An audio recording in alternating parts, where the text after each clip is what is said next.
In this video, we're going to talk about a really fun topic of warm versus cold ad traffic. This video is brought to you by EpiPie's Academy. Because there's a really common mistake. I would say it's 100% of the time occurrence mistake when first time marketers try to run their first ads. They think that they're going to create an ad and then run it, and a lot of new people will see it, and those people will go to their website, and that traffic that you get will buy. But there's a problem here, a very fundamental problem, where cold traffic does not buy. These people that you're going to run your ads to, they just learned about you. They don't know you. They're not going to buy, or at best, they're going to rarely buy. So what's going to happen is you're going to spend $10 in ads to make 50 cents or $1. It's going to be incredibly disproportionate in most cases. Not in all cases, because all cases is just such a wide variety. But most of the time, this is exactly what happens. Cold traffic needs to start trusting you. They don't trust you. Nobody buys from anybody who they don't trust yet. You need to build a relationship, build a trust with them. So the secret in driving sales is to warm up the traffic. So there's a couple of strategies to warm up the traffic. Strategy number 1. Retargeting ads. These are the ads that follow you around. I'm sure everyone has been to a website where you went to a website like Amazon, you clicked on a product, and then the ad for that product follows you around the web. You can set up the very same thing. These are called retargeting ads, and they only show up for people who have already come to your site or visited some property of yours, maybe your Facebook page or something, and they're not cold. They've already seen you. Maybe they've engaged to some degree. So they're a little bit warmer. So the clicks typically are cheaper. That traffic is cheaper, and they're typically more highly engaged, and they buy at a higher rate. The challenge with them is that usually for a small business, there's a small audience of people who have already engaged with you. There's not a big pool of people to run these ads to. So yes, it's a great thing to do for almost any business. Bring back people who have already visited your site, sure. But it's not going to be the groundbreaking strategy on its own, because it's just a small amount of people we can drive to our site with that.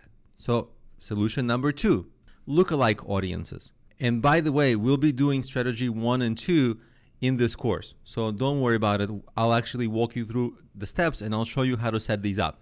So the lookalike audience is basically you give Facebook a sample of your current audience, your current traffic, and then they profile that traffic and they send you similar traffic that is kind of like the traffic you're already getting, but new people. And then you have them visit your site, and then you run the retargeting ads to them.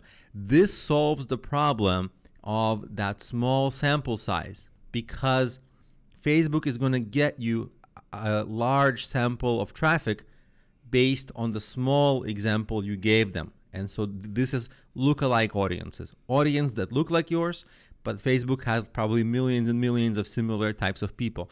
So now you'll be able to get more traffic that way. Now let's talk about strategy number 3, combining a few things. So collecting email is the next step, because if you do that lookalike audience strategy and you have people come to your site and you have them sign up for your email newsletter, now they're engaged more. You can send them your regular emails, something called an autoresponder, perhaps, where you have a set of automated emails that are pre-written, that people get a sequence of emails, maybe 5, maybe 10, to kind of warm them up to your business. So you send those emails and use the retargeting ads. Yeah, so they're much more engaged. You're hitting them from at least 2 sources, the retargeting ads and the emails. And perhaps they sign up through social media, maybe not, but at least this. And then you do this to this large sample set of people, and over time, they have a higher chance of warming up and buying, especially as long as they don't unsubscribe from your email newsletter. You can keep sending them emails, and your goal is essentially not to so much sell immediately with the email, but to give them value somehow, like real value, not like here's my basic ebook. So value, not how you conceptualize it, but true value for them, where they go, oh wow, this is great. And then, of course, the trust is built and they'll buy over time, and perhaps they'll buy a lot of things over time. So that's the strategy for ads. You see, it's not the initial one. People think, oh, I'm just going to send people to my website with ads. No, it's really a more complicated situation, and we're going to go over this all except for how to write your emails, because this is not a course about that. But everything else we'll cover, and I'll walk you through exactly step by step.